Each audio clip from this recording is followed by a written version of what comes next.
প্রিয় দর্শক, আসসালামু আলাইকুম। বরাবরের মতো আরও একটা রেসিপি নিয়ে আসলাম। তো আজকে আমি তৈরি করে দেখাবো লিচু দিয়ে পুডিং বা জেলি। এই পুডিংটা যদি ফ্রিজে রেখে ঠান্ডা করে খান, একদম কলিজা ঠান্ডা হয়ে যাবে। তো আর কথা বাড়াবো না, লাইক দিয়ে ভিডিওটা কন্টিনিউ করবেন। তো এখানে আমি নিয়েছি লিচু। এখানে প্রায় 100-র বেশি লিচু আছে। তো আমি এখানে আমার যতটুকু লাগবে আমি অতটুকু লিচুটা নিব। তো আপনারাও চাইলে আপনাদের ইচ্ছে মতো করতে পারেন। আর এই লিচুগুলো এখন আমি অফ ক্যামেরায় ভালো করে ধুয়ে তারপর খোসা ছাড়িয়ে নিব। তো লিচু থাকতে থাকতে এই পুডিং বা জেলিটা তৈরি করে ফ্যামিলিদের সাথে শেয়ার করে খাবেন, খুব ভালো লাগে। তো আমার কিন্তু লিচুগুলার খোসা ছাড়ানো হয়ে গেছে, দেখুন সেটা আমি অফ ক্যামেরায় করেছি।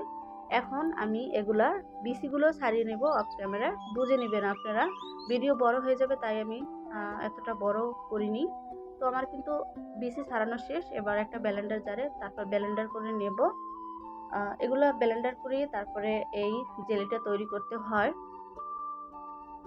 তো এখানে আমি কিন্তু কোনো রকম পানি দিব না। লিচু থেকে যেই মানে লিচুর যে রসটা বের হয়েছে সেটাতেই হয়ে যাবে।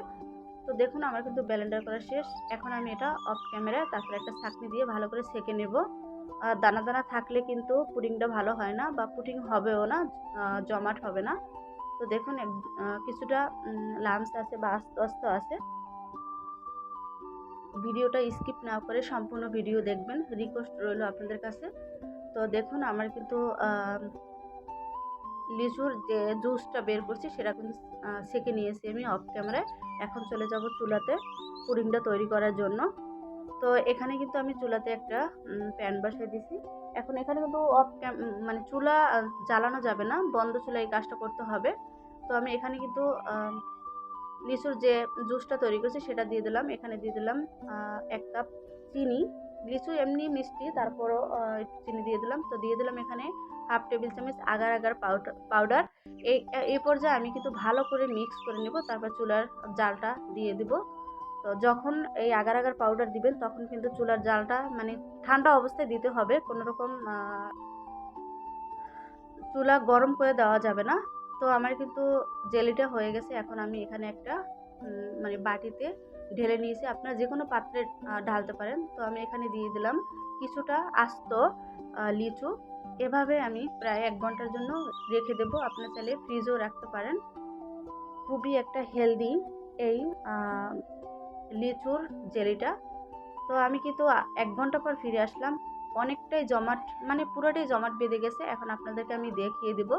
তো আমার লিচুর পুডিংটা কেমন হয়েছে অবশ্যই কমেন্টে জানাবেন, আর আপনারাও বাসায় তৈরি করবেন। তো যে যেখান থেকে ভিডিওটা দেখছেন সবাইকে অসংখ্য ধন্যবাদ। আর যারা এখনও সাবস্ক্রাইব করেন নাই প্লিজ সাবস্ক্রাইব করে বেল আইকনটা প্রেস করে দিবেন। আর চোখ রাখবেন পরবর্তী ভিডিওর জন্য। আর আমি আমার চ্যানেলে সবসময় সহজ রেসিপি দিয়ে থাকি, চাইলে চ্যানেলটা ভিজিট করতে পারেন।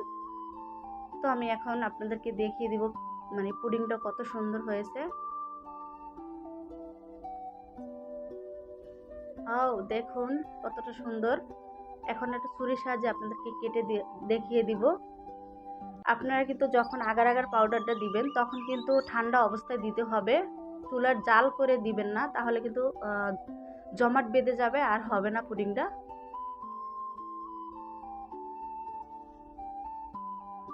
আমার এই পুডিংয়ের রেসিপিটা যদি ভালো লাগে, ফ্যামিলি অ্যান্ড ফ্রেন্ডসদের সাথে এই পুডিংয়ের রেসিপিটা শেয়ার করবেন, আর আপনারা বাসায় তৈরি করে খাবেন। বেশিরভাগ বাচ্চারা এই পুডিং পছন্দ করে।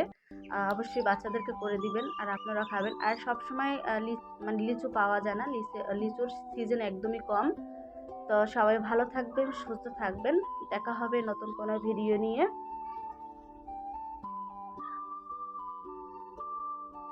কতটা সুন্দর আর কতটা লোভনীয়।